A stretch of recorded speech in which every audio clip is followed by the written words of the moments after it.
difficiles les épreuves de la vie, tu ne fais que me soutenir. Depuis le vent de moment, tu me nourris, tu me protèges, ya Allah. Je te suis reconnaissant, t'as demandé la prière comme récompense, demandé la zakat comme récompense.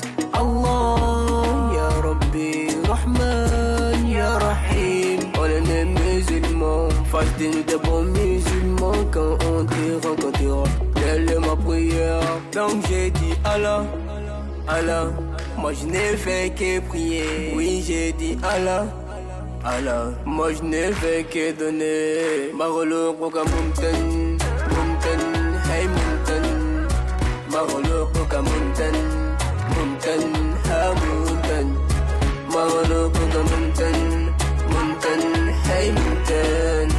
Marolo Koka Mountain, Mountain, ha Mountain. Réception de mes pensées, je suis obsédé. Réception de mes pensées, je pense qu'à l'au-delà. Tout le monde voit, tout le monde dit, mais tout le monde te voit pas. Moi je te ressens dans mon cœur quand je fais mes prières. À chacun de mes doigts, ton nom est mentionné. T'es mon Allah, t'es mon Rabbi, t'es mon Rahman, t'es mon Rabbi. Donc j'ai dit Allah, Allah. Moi je n'ai fait que prier. Oui j'ai dit Allah, Allah. Moi je n'ai fait que donner. Marolo Koka Mountain, Mountain, hey Mountain. Marolo Koka Mountain, Mountain, ha Mountain. Marolo Koka Mountain, Mountain, hey Mountain.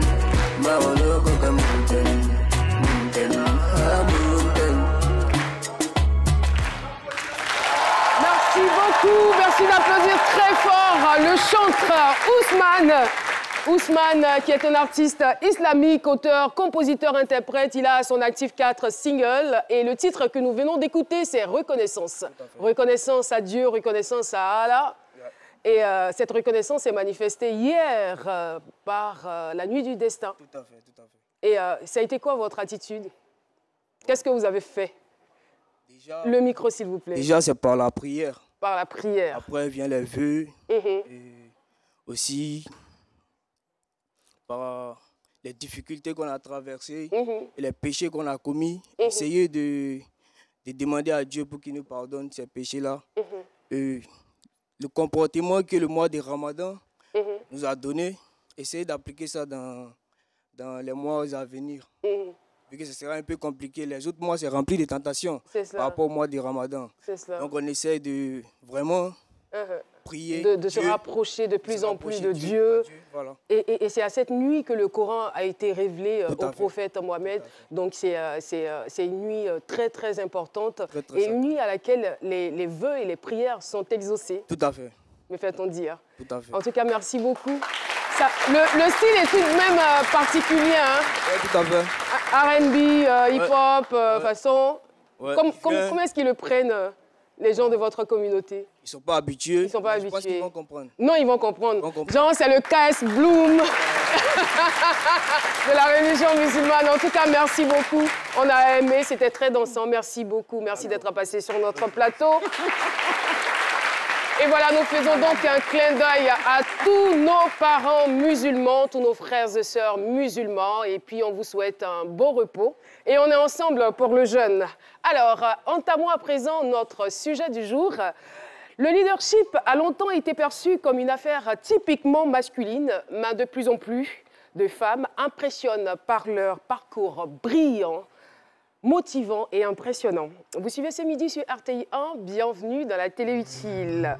Linda Afing Kwasi, une experte dévouée à l'amélioration du capital humain.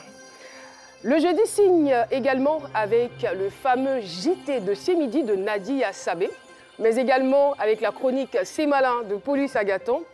Le programme est assez dense.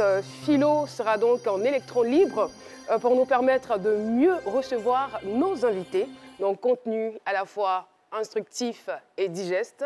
Merci d'avoir fait le bon choix parce que c'est midi! C'est maintenant! Merci beaucoup, public de C'est Midi. Je ne sais pas si, comme moi, vous vous sentez très bien. Ah oui. Vous vous sentez bien? Bah, moi, je ne le perçois pas. J'ai l'impression que c'est nous seulement autour de cette table qui nous sentions bien. Est-ce que vous vous sentez bien? Le thème du jour, je le rappelle, Linda Afing-Kwasi, une experte dévouée à l'amélioration du capital humain. Eh bien, cette tête bien faite et bien pleine est sur notre plateau avec son brillant parcours. Nous allons vous donner quelques bribes, je dis bien quelques bribes seulement de son parcours. Notre invitée du jour, comme je le disais, se nomme Linda Afing-Kwasi. Elle est directrice générale du cabinet Kaizen, compagnie spécialisée dans le renforcement des capacités, le coaching, l'accompagnement des PME et l'organisation de conférences institutionnelles. Elle est diplômée de la Stanford Graduate Business School, vice-présidente de la Chambre de commerce britannique, ambassadrice du réseau Africa Link Côte d'Ivoire. C'est Midi vous dit merci d'avoir accepté son invitation. Merci beaucoup. Merci.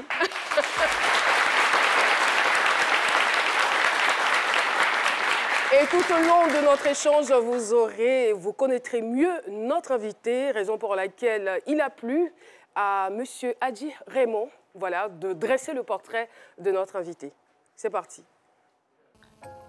Diplômée de l'université de Hull en Grande-Bretagne, Linda Afing-Kwasi fonde le cabinet Kaizen, structure spécialisée dans le renforcement des capacités, le coaching, la responsabilité sociétale, ainsi que les conférences sur les infrastructures, au service de l'amélioration des performances des cadres ivoiriens et africains. Elle a une idée claire de ses ambitions.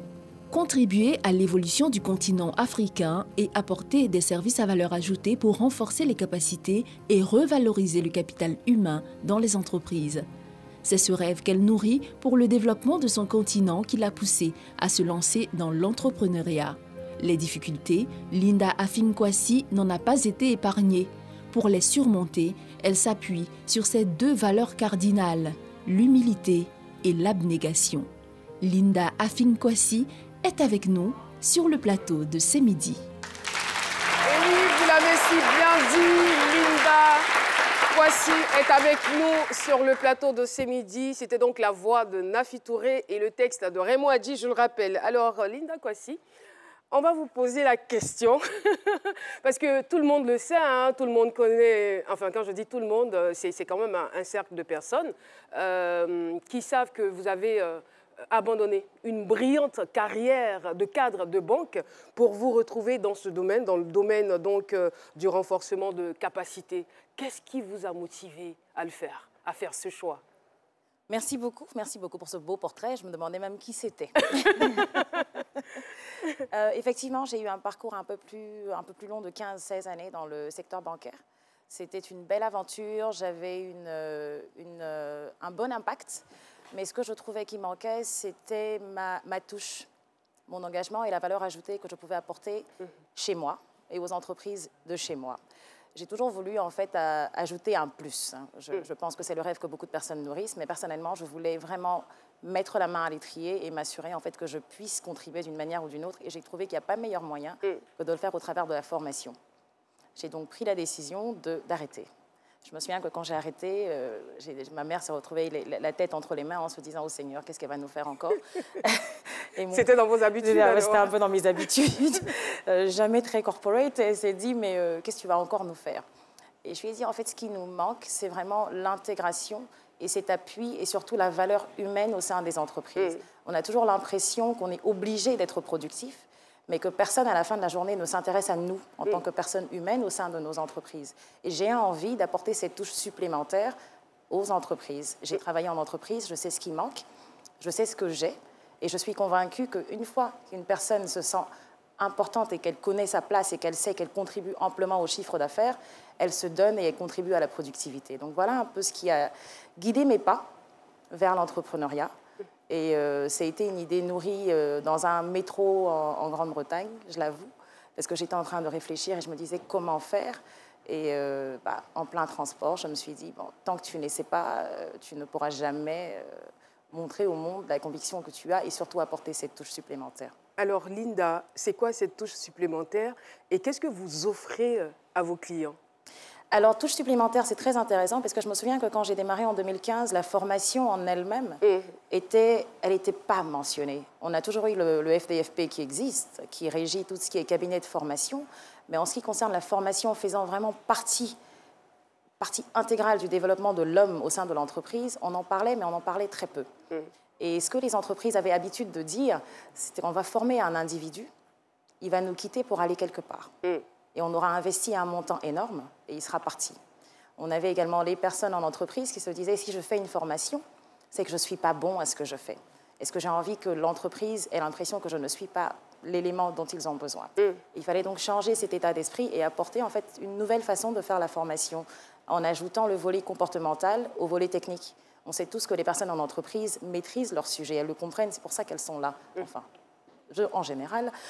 Et il fallait donc rajouter la touche comportementale. Et par touche comportementale, c'est le comment, c'est l'intégration, c'est la valeur humaine, c'est vraiment le rapport qu'on a, le rapport, je ne dirais pas rapport de proximité nécessaire, mais c'est un rapport vrai, en sachant en fait que la personne contribue à cette productivité et qu'elle ne le fait pas juste parce qu'elle a un salaire à la fin du mois. Donc nos formations, comme je le disais, sont vraiment axées sur tout ce qui est technicité et comportement. Par comportement, je veux parler de l'attitude à avoir durant les réunions. Je veux parler de vraiment la gestion des conflits. On a souvent des conflits en entreprise qui sont très mal gérés et qui nous empêchent de pouvoir collaborer avec les personnes plus tard. Combien parmi nous, en entreprise, ne se sont pas chamaillés entre leurs collègues et leurs collaborateurs? Et à la fin, est-ce qu'on ne se rend pas compte qu'on a des espèces de petits groupes qui se créent? Et finalement, si on demande quelque chose au groupe A qui est fâché contre le groupe B, on a une lenteur dans les réponses qui vont être données parce qu'en fait, on a un état d'esprit qui nous dit « bon, ben, il m'a fait ça hier, je vais le lui rendre demain ». On sait très bien que les habitudes ont la peau dure.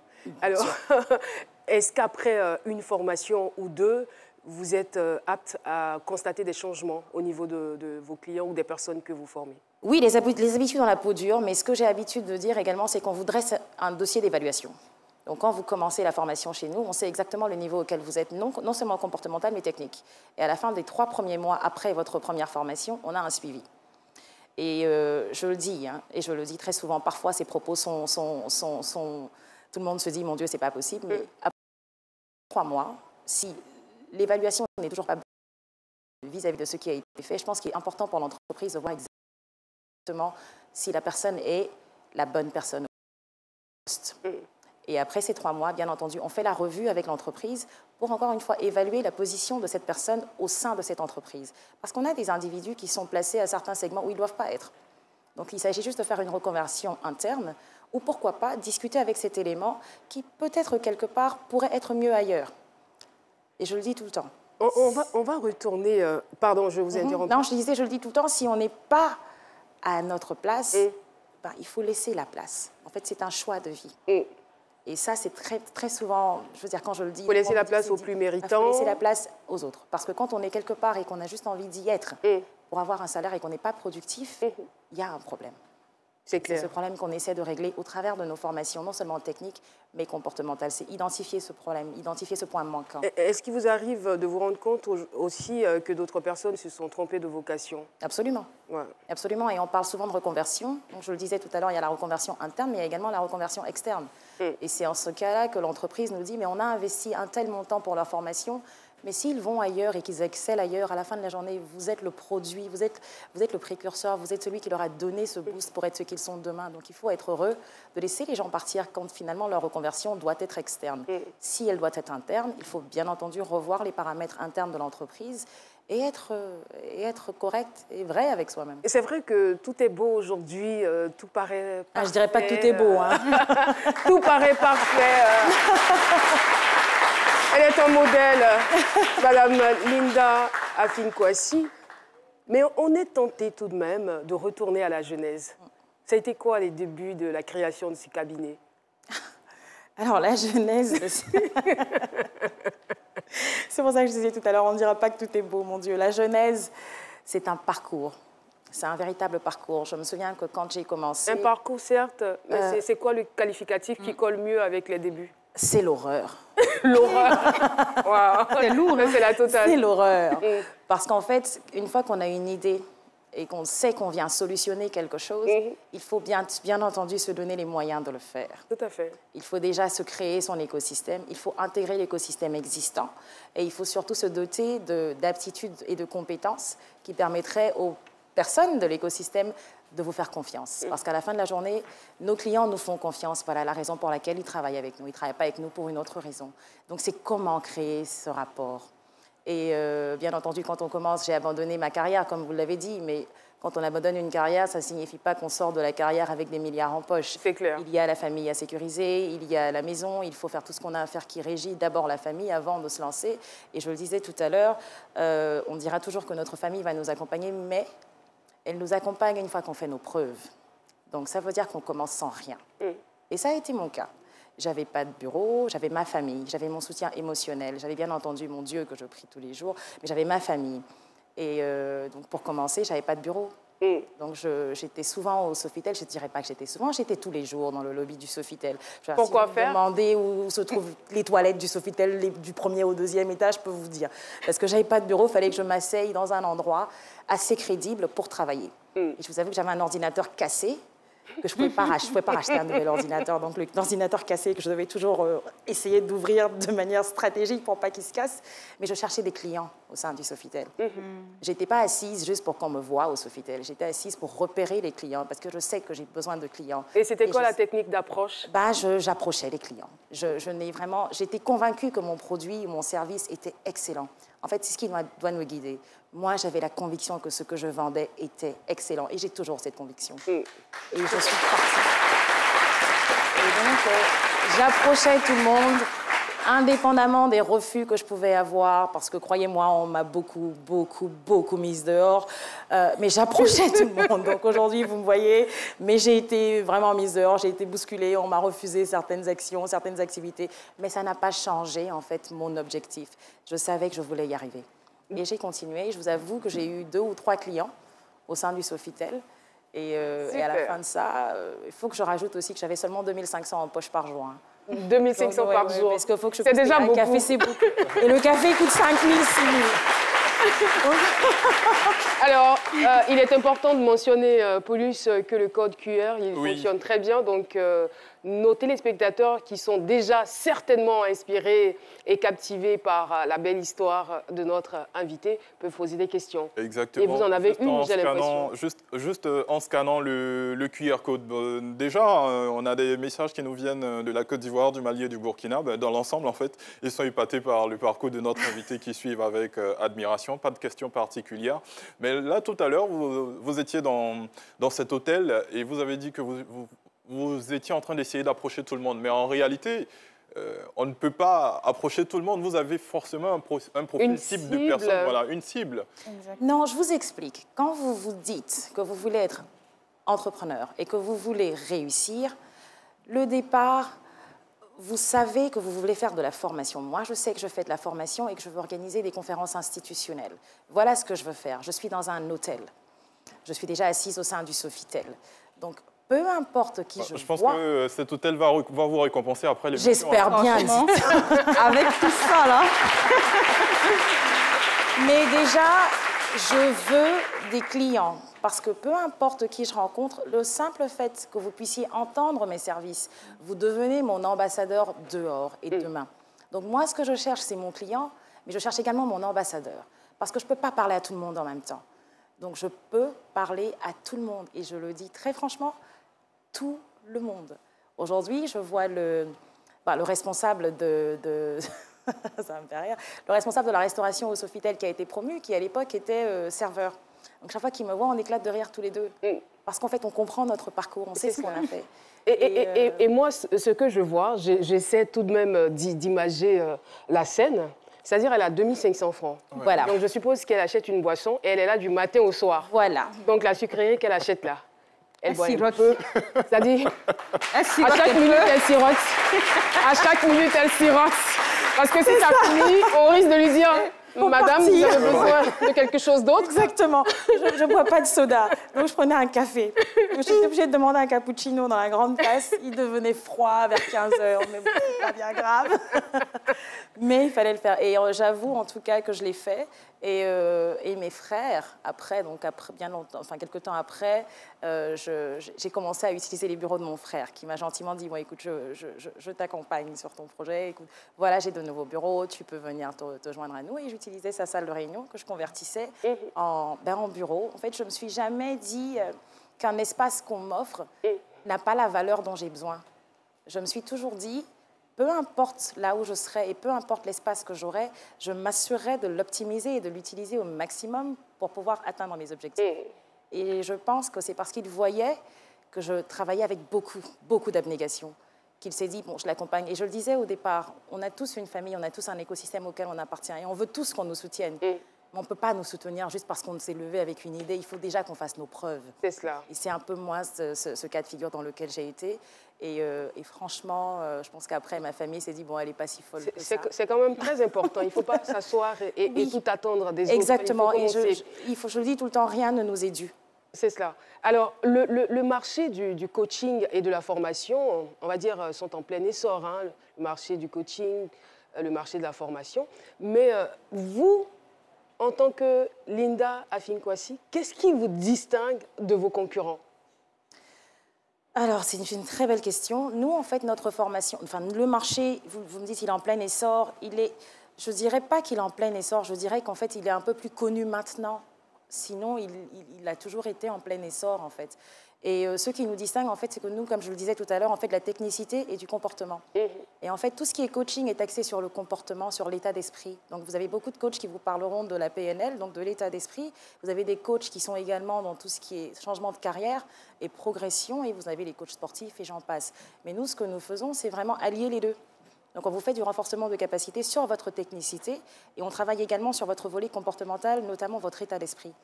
Parce qu'en fait, vous pouvez avoir le meilleur diplôme. Hein. Mais si vous êtes vraiment mauvais, si vous êtes en matière de comportement, si vous êtes juste exécrable, vous n'allez jamais exceller.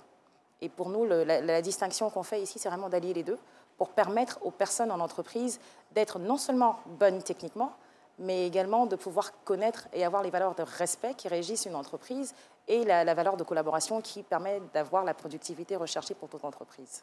Alors, le cabinet est à la fois à Londres et à Abidjan. Comment est-ce que vous arrivez donc à concilier vie professionnelle et vie de famille? J'ai une amie qui me dit souvent que je n'ai pas de vie, mais bon. Il est à Londres pour une raison très claire. Londres, pour moi, ça a été le déclic un peu de mon changement d'état d'esprit. C'est là-bas que j'ai vécu et c'est là-bas que vit ma famille. Donc, c'était important pour moi de pouvoir rentrer souvent et de pouvoir avoir cette chaleur familiale et tout cet amour qui nous couvre. Et également de pouvoir faire ce que je dois faire, qui me tient énormément à cœur chez moi et sur mon continent. D'où l'importance de créer le cabinet à Londres et ici. Mais ça me permet également de montrer aux enfants ce qu'on fait quand on travaille. Parce qu'il faut, pour pouvoir allier, pour moi, il faut qu'elles comprennent ce que je fais. Il faut qu'elles soient intégrées, il faut qu'elles adhèrent au projet que je suis en train de poursuivre. Étant à Londres, ça leur permet vraiment de voir, de comprendre. Et je fais même des sessions dans les écoles. J'étais dans l'école de ma fille. Vraiment pour qu'elle se sente partie intégrale de mon business, pour pas qu'elle se sente à gauche ou à côté. Elle a quel âge? Elle a 14 ans maintenant. Oh, super. Donc, c'était important pour moi de l'intégrer, d'où l'importance d'avoir le cabinet à Londres et de l'avoir ici. Donc, quand elle vient ici, elle sait exactement ce que ça m'amène. Vous avez un conjoint? Malheureusement, non. D'accord. Plus maintenant ou Plus maintenant. Ah, d'accord. J'aime bien la question avec les filles.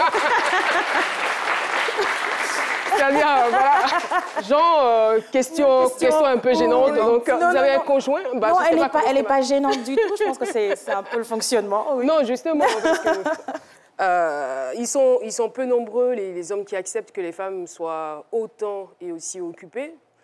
Des fois, il y en a qui comprennent.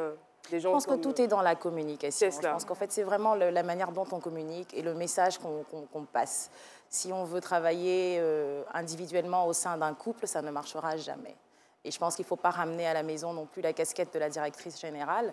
À la maison, je pense qu'on est un tandem et on est ensemble pour une raison. Donc, ce n'est pas le caractère de directrice générale à la maison qui doit régir, en fait. D'après votre expérience, quels sont les défis auxquels les femmes leaders africaines sont exposées? Le premier, c'est le syndrome de l'imposteur. J'en parle souvent avec une amie. Et on a toujours l'impression de ne pas être à notre place. On a l'impression qu'on est en train de se frayer un chemin, tandis que c'est quelque chose qui existe depuis. Moi, je ne parle jamais de leadership féminin, je parle de leadership, tout simplement. parce qu'en fait, c'est un peu, on est tous dans ce même brin. Donc, c'est vraiment le leadership, selon vous, ne doit pas avoir de genre. Parce qu'une fois qu'on lui donne un genre, on se met naturellement de côté. Et chaque fois qu'on a des forums de femmes, on invite des femmes.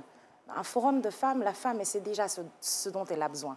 Celui qui doit savoir ce dont moi j'ai besoin, c'est vous. Donc, le forum de femmes doit avoir une parité homme-femme, pour que vous compreniez un peu comment nous comportons également dans ce segment et ce que vous pouvez faire pour qu'on y aille ensemble.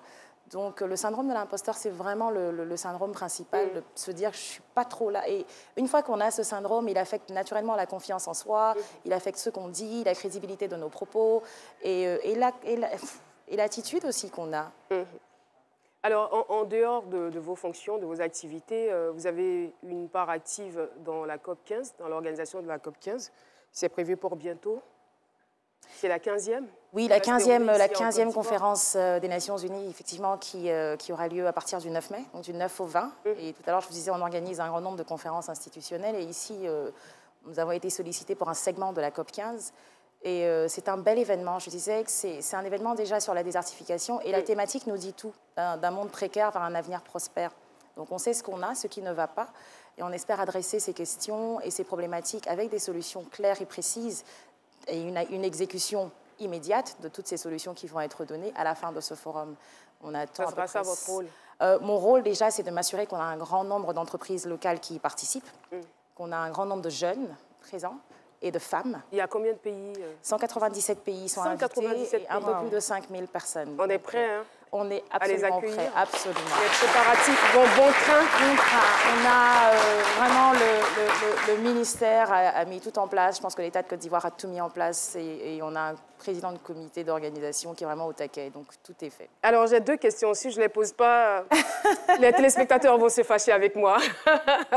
Vous êtes membre du comité exécutif de Didier Drogba, avec son programme La Renaissance. Alors, comment vous avez vécu cette aventure des élections? Pas entendu. Pardon? Il faut écouter fort.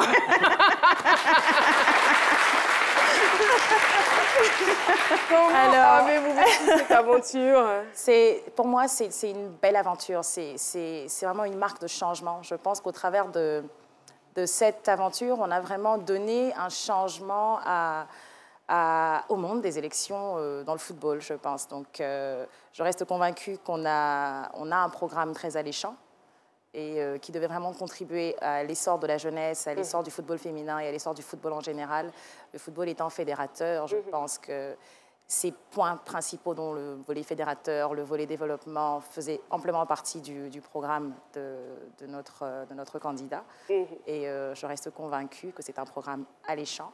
Et l'annonce des résultats, vous l'avez vécu c'est comme toute annonce de résultats où vous attendez. Petite déception, mais après, on se dit... Je pense que tout est une expérience. Ouais. Tout est leçon de vie. Et le plus important, c'est qu'on continue de croire et de rester convaincu du projet.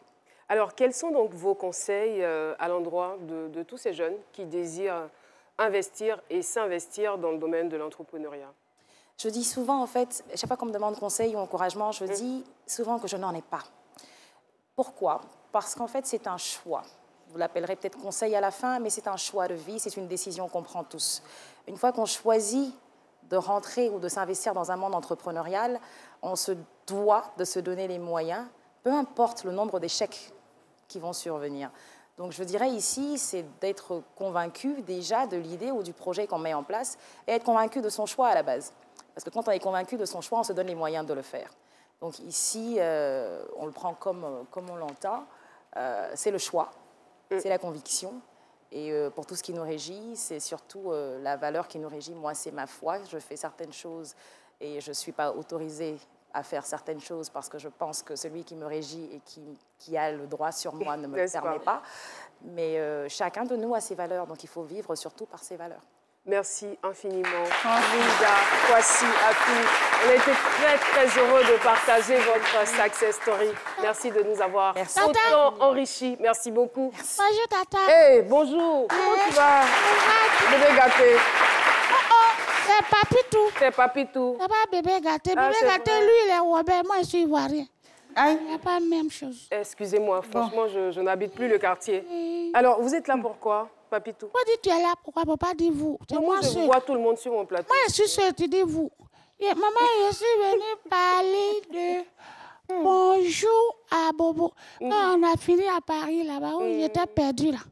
Maintenant, ça va. À Bobo, là-bas, il n'y a pas mes pères, je connais là-bas. Tu connais bien à Bobo. C'est prévu pour quand? C'est pas prévu pour quand? Non, quand même, je vais te chasser, Papitou. C'est pas comme ça on fait. C'est le jour du Ramadan. Toi, tu dis prévu. C'est le jour du Ramadan. D'accord. Et il y aura qui? Tu seras avec tes amis ou bien avec tes tontons? Je serai. Non, on dit je serai. Bonjour, Tanti. Ça va? Elle sera là-bas aussi. Elle a tué, non? Tu as tué des...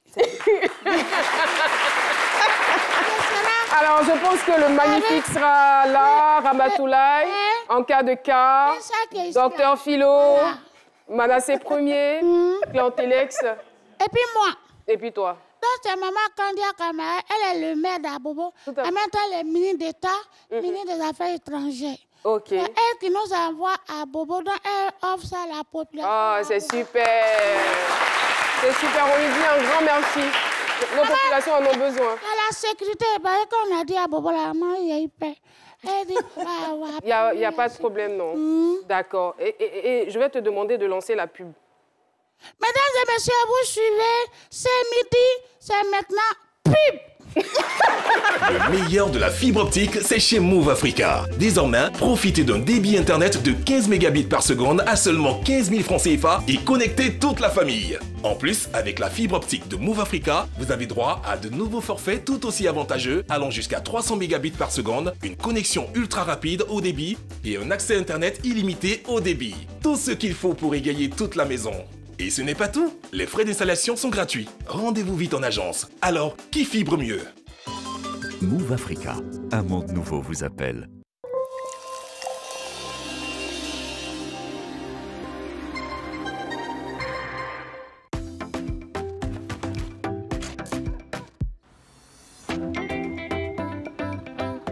Pas beaucoup de temps pour une lessive? Choisissez Omo Auto pour machine à laver qui élimine les taches tenaces lors d'un lavage express.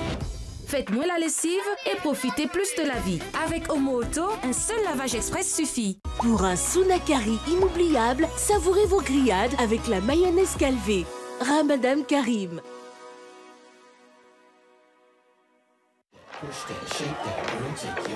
Découvrez GBH. Enrichi à l'huile d'argan, il défrise les cheveux en douceur, les rendant plus brillants et soyeux. Vous êtes prête à régner. GBH, mes cheveux, ma couronne, Sivop.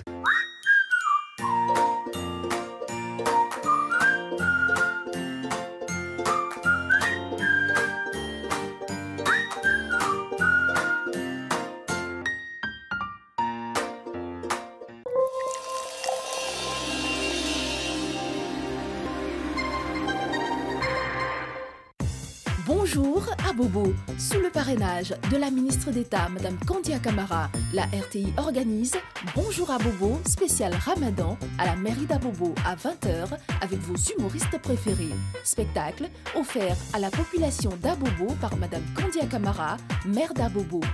Bonjour à Bobo, c'est le jour de la fête de Ramadan. Sécurité garantie. Infoline 07 77 99 46 10 05 05 08 34 61. À Bobo, on arrive là-bas.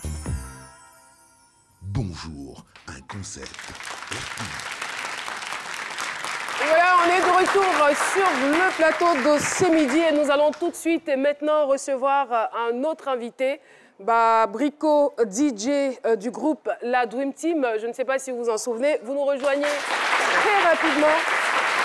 Nous allons donc parler avec lui du programme des obsèques de Jean-Roger Adam, lead vocal du groupe Zouglou Makers qui nous a malheureusement quittés. Bonjour Brico, bienvenue sur notre plateau. Nous vous écoutons.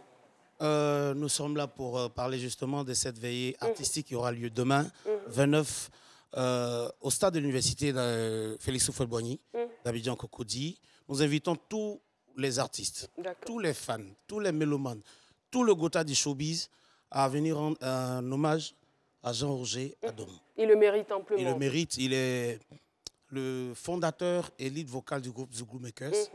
Depuis le 22 mars dernier, il nous a quittés. Et c'est l'occasion pour les artistes de Côte d'Ivoire de lui rendre un hommage. Il y aura beaucoup d'artistes. Il y a des amis qui sont venus de France, des États-Unis, de Londres et tout. Donc nous attendons tout le monde pour, je veux dire, cette fête-là. Merci beaucoup. Hommage. Merci infiniment. Merci à vous. Merci d'être venu sur notre plateau. On leur accompagne avec des applaudissements. Merci. La Toge des Insensés, pièce de théâtre, une idée de Ève Guéhi en salle à l'Institut Goethe le 28 avril et à l'Institut français le 30 avril à 19h. Donc le 28 avril, c'est aujourd'hui. Cette pièce de théâtre est interdite aux moins de 18 ans. Voilà. Et elle invite à une réflexion sur les comportements sexuels et l'épanouissement en couple. Nadia Sabé, j'espère que vous êtes prête. On va y aller très rapidement pour votre JT. On y va. C'est le JT de ce midi avec Nadia Sabé. Mais applaudissez. Aïe. Ok. Alors, aujourd'hui, nous débutons notre JT avec les moments forts de la Pâque célébrée le 17 avril dernier. D'autres diront c'est passé, mais on s'en fout, on s'en fout. Alors, la Pâque est un événement important pour la communauté chrétienne qui commémore à cette occasion la résurrection du Christ. Au pays baolé, cette fête est connue sous l'appellation de Pakinou et est célébrée dans les villages. Viande, vin, musique, danse, akobo poussière et cérémonies traditionnelles sont au programme. Mais aussi réunions familiales et coutumières pour régler les litiges et préparer l'avenir. Vu que les Agnis et les Baolés partagent plusieurs traits culturels, notre curiosité nous a poussés à aller voir comment se passe la fête chez nos parents Agnis. Un reportage de Adjoaé, Adjoaé, Adjoaé, Adjoaé, Adjoaé Pendre. Nous sommes précisément à 152 km d'Abidjan, voilà, dans un village qu'on appelle Abiati. Oui, ce sont des Agnis qui vivent en bordure de lagune. Nous allons vous montrer comment ça se passe chez eux. Allez, on y va. Chaque année, à l'occasion de la Pâque, le village d'Abiati organise une fête. Avant de commencer les vraies choses, nous avons assisté à l'inauguration de cette fête qui s'est traduite par des pas de danse d'Akbessé.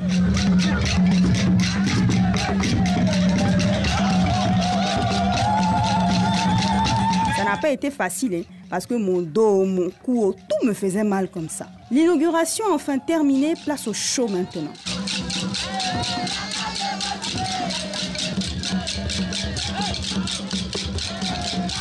Vous venez d'assister à une course de pirogue. Ça n'a pas été long, ça a été bref. L'essentiel, c'est qu'on a gagné et puis il n'y a pas gagné un peu. C'est comme si tu étais de faire placali, tu vois un peu, non? Quand on parle de fête, la nourriture est forcément au rendez-vous, non?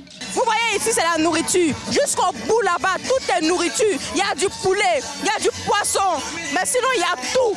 Pendant que je me remettais de mes émotions, son honorable, son excellence, le chef Nanan Kwetezoé Albert, a été accueilli avec respect, mais surtout avec distinction par les chefs du village d'Abiati.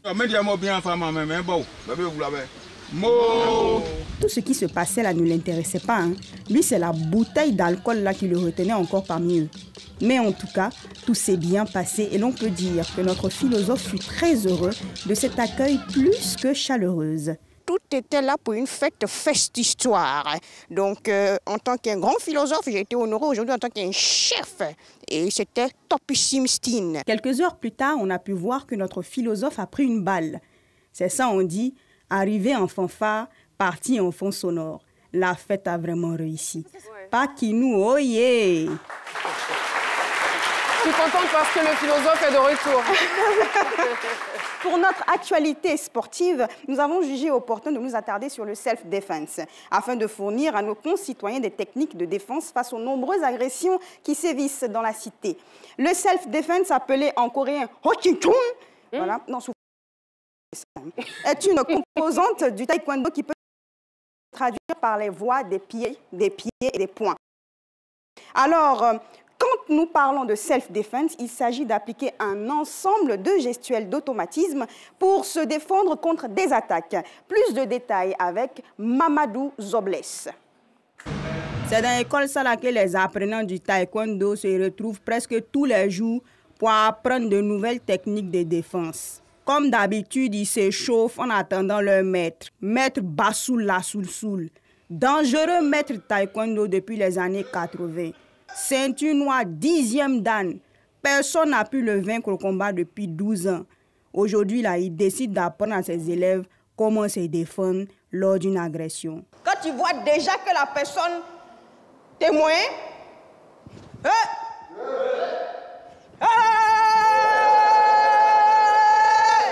es arrivé chez toi, sans transport. Si la personne, tu sais que tu moins la personne, il y a une autre manière pour...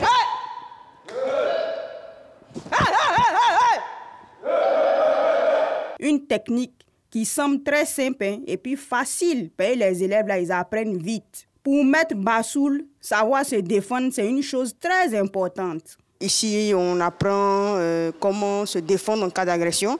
Il y a plusieurs types de défense. Donc, il y a au cas où tu moins la personne et puis au cas où tu ne moins pas la personne. En fin de journée, après les cours, Maître Bassoul et une de ses élèves se font agresser sur le chemin de la maison.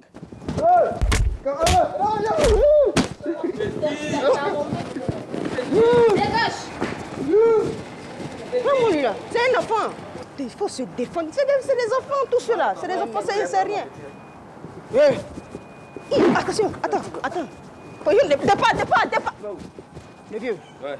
Le vieux. Oui. Le vieux, c'est asthmatique. Asthmatique, pas grave. Celui-là, c'est la place à passer. Le vieux, c'est asthmatique. Moi, c'est ma quoi? Quand tu es un mètre, il y a les faux mètres comme ça. Le vieux, c'est asthmatique. Taekwondo même est étonné. Ouais, Maître Bassoul, ton yako.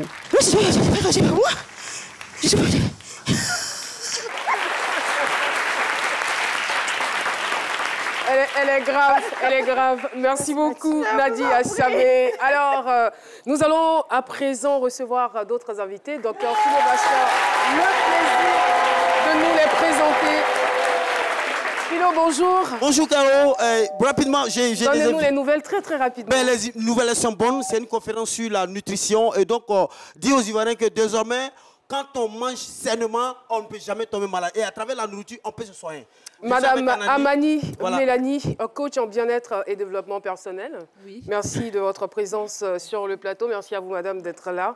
Comment se soigner à partir d'une alimentation saine? Oui. C'est de cela que nous allons parler. Nous allons parler ce samedi 30 avril, bien sûr, à l'espace Serao. Et notre invité, c'est le docteur Aka Félix, qui a déjà fait 40 ans de pratique à partir d'une alimentation saine. Parce que nous, en étant dans le bien-être, beaucoup de parents nous viennent comme ça avec des allergies de leur bout de chou et on n'a pas trouvé mieux que ce grand docteur que tout le monde connaît. Donc, il sera là le samedi 30 avril à l'espace Serao. À partir de 14h, c'est à Angré. Oui, c'est à Angré à 14h. Merci infiniment. C'est quelque chose que vous intégrez aussi dans votre formation, l'alimentation saine? Oui. Non. Non? Ah d'accord, ça je pense que chacun doit avoir son les parkings sont partagés, comme on le dit. En tout cas, merci à vous d'être venus. C'est important de manger sain. Oui, bien sûr. Merci beaucoup. Merci. Merci à vous, madame. On les raccompagne avec des applaudissements. Business plan et son rôle dans le processus de création d'une entreprise. C'est de cela que nous allons maintenant parler avec Paulus Agathon.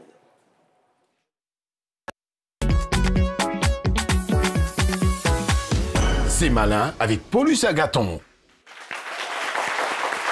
Merci.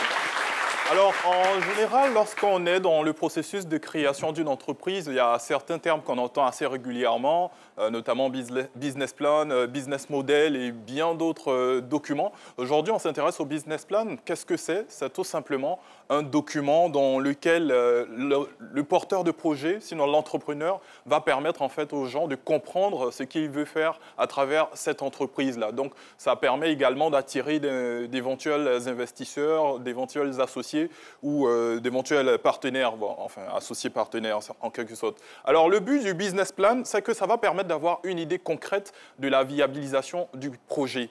Et ça va permettre également de mesurer sa rentabilité. Est-ce que c'est quelque chose qui effectivement peut rapporter de l'argent ou pas? Ça va permettre de le comprendre. Ça permet également d'avoir une stratégie, de définir la stratégie commerciale et de définir le rôle de chaque personne dans le projet. Donc que ce soit le fondateur ou l'associé ou les éventuels partenaires. Ça permettra également, comme on a parlé tout à l'heure des investisseurs et potentielles personnes qui voudraient se joindre au projet, donc d'obtenir des financements. En général, c'est très utile lorsqu'on s'approche par exemple des banques en quête de financement. Alors comment ça se présente? D'abord, on a une présentation du projet ainsi que des fondateurs, comme je l'ai dit tantôt.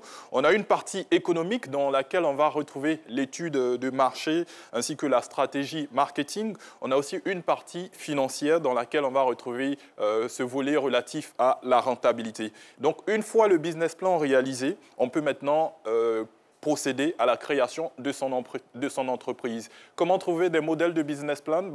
On va demander tout simplement à notre ami Google, sur lequel on peut avoir des modèles de business plan gratuits, mais vous avez également des cabinets qui peuvent vous accompagner dans ce sens si vous perdez un peu, voilà, en utilisant le terme ivoirien. Vous voulez vous prononcer? Oui, si je peux rapidement juste dire, en fait, le business plan, c'est le squelette de l'entreprise. Et à la fin du business plan, moi, je ne recommanderais pas de se lancer immédiatement. Il faudrait vraiment le faire vérifier, essayer de le partager avec notre entourage pour voir s'il est compris. Exactement. Parce que sinon, on risque de commettre beaucoup d'erreurs. Donc, c'est ce que je peux rajouter pour l'instant. Merci infiniment. Merci pour votre contribution à cette chronique. Paulus Agathon, merci beaucoup. Je constate qu'il y a beaucoup de questions qui sont restées quand même en attente. On ne sait jamais. Peut-être qu'on aura le temps, peut-être une minute avant la fin de cette émission. On part pour la pub. C'est la deuxième de cette émission. À toutes. Le meilleur de la fibre optique, c'est chez Move Africa. Désormais, profitez d'un débit Internet de 15 mégabits par seconde à seulement 15 000 francs CFA et connectez toute la famille. En plus, avec la fibre optique de Move Africa, vous avez droit à de nouveaux forfaits tout aussi avantageux, allant jusqu'à 300 mégabits par seconde, une connexion ultra rapide au débit et un accès Internet illimité au débit. Tout ce qu'il faut pour égayer toute la maison. Et ce n'est pas tout, les frais d'installation sont gratuits. Rendez-vous vite en agence. Alors, qui fibre mieux? Move Africa, un monde nouveau vous appelle. Et voilà, nous y sommes. Et je veux continuer les remerciements et cette fois-ci m'adresser à la boutique FM, Femme de Chance. Non, FC, Femme de Chance, voilà, qui m'a habillée. Et puis les établissements privés Glory de Yopougon, Niangon et Toit Rouge sont avec nous. Merci de Monsieur Nguessan Yokoli. L'événement, l'école organise sa journée de l'excellence prévue pour le 4 juin 2022 au sein des établissements Glory de Yopougon et la visite des élèves à l'INPHB de Yamoussoukro. Je vous souhaite une très bonne chance et ne soyez pas distraits quand vous y serez. Un autre invité surprise pour clore et pour fermer les portes de cette émission, il s'appelle Mohamed Fofana, il est chef d'entreprise. Avec lui, nous allons parler de la 5e édition du Salon africain de l'entrepreneuriat. Merci de décerner de vives ovations à Monsieur Mohamed Fofana. Monsieur Fofana, bonjour. Il ressemble à un entrepreneur, un chef d'entreprise. Comment allez-vous? Je vais toujours bien. En tout cas, nous sommes très heureux de vous recevoir. Et tout le plaisir est pour moi. Alors, qu'est-ce qui se cache derrière cette 5e édition? Alors, il faut dire déjà que le Salon africain de l'entrepreneuriat est une plateforme tripartite. D'accord. Dans un premier temps, c'est une plateforme de formation. C'est une plateforme de formation à tous les secteurs de l'entrepreneuriat. Donc, envoyer les jeunes à comprendre l'entrepreneuriat et à maîtriser les outils. La deuxième action du Salon africain de l'entrepreneuriat, c'est de résoudre le problème de l'immigration clandestine en amont plutôt qu'en aval. Donc, en apportant des idées fraîches et en créant les conditions aux jeunes pour qu'ils puissent créer de la valeur ajoutée à travers des entreprises locales. Et troisièmement, vous avez, à travers le Salon africain de l'entrepreneuriat, une plateforme de réseautage. Donc, on permet aux jeunes de plusieurs secteurs d'activité de venir rencontrer des mentors ou des potentiels partenaires d'affaires. En gros, c'est ça, le Salon africain de l'entrepreneuriat. Ah, c'est super, c'est super. Donc, on a des jeunes entreprises, on a également des entreprises expérimentées. Donc, il y a des partages d'expériences, il y a du réseautage. Exactement. Mais il y a également, comment on appelle ça, du B2B, c'est ça? Du B2B ou du B2C, business to business ou business to customer. Voilà, voilà. On va comprendre. Et quelle sera donc la particularité de cette 5e édition? Alors, pour cette 5e édition, la particularité est que nous avons créé une plateforme que nous avons dénommée le top 10 des acteurs du développement de l'entrepreneuriat jeune en Côte d'Ivoire. Donc, c'est un gala de distinction à travers lequel nous allons essayer de valoriser 10 acteurs qui œuvrent au quotidien pour valoriser, développer, implémenter l'entrepreneuriat jeune en Côte d'Ivoire. Donc, c'est ça, c'est un gala de distinction pour 10 lauréats. C'est super. Alors, c'est du 6 au 7 mai 2022. Oui, exactement, c'est ça, du 6 au 7 mai 2022 à la CGC, à la Maison du Patronat, à la Maison des Entreprises au Patronat, au plateau. De 8h à 18h. De 8h à 18h. Mohamed Foufana, merci d'être passé sur le plateau de ce midi. Merci beaucoup. Linda Afinkouassi, merci beaucoup. Merci d'avoir partagé avec nous votre success story. Merci également au public. Voilà, on a terminé. Vous voulez dire quelque chose? Juste merci. Vous êtes tellement éloquente qu'on a juste envie de vous entendre, de vous écouter parler, voilà. Je veux juste te dire merci infiniment. Donc je pense qu'on est encore très loin du succès, mais on y est presque. On y est presque, voilà. Nadia, oui. Merci. Paulus, vous êtes content aujourd'hui? Oh oui, très content. Ouais. Il avait été sacrifié, voilà. L'émission est donc terminée. On a été très, très heureux de vous la présenter. On se retrouve demain pour la finale.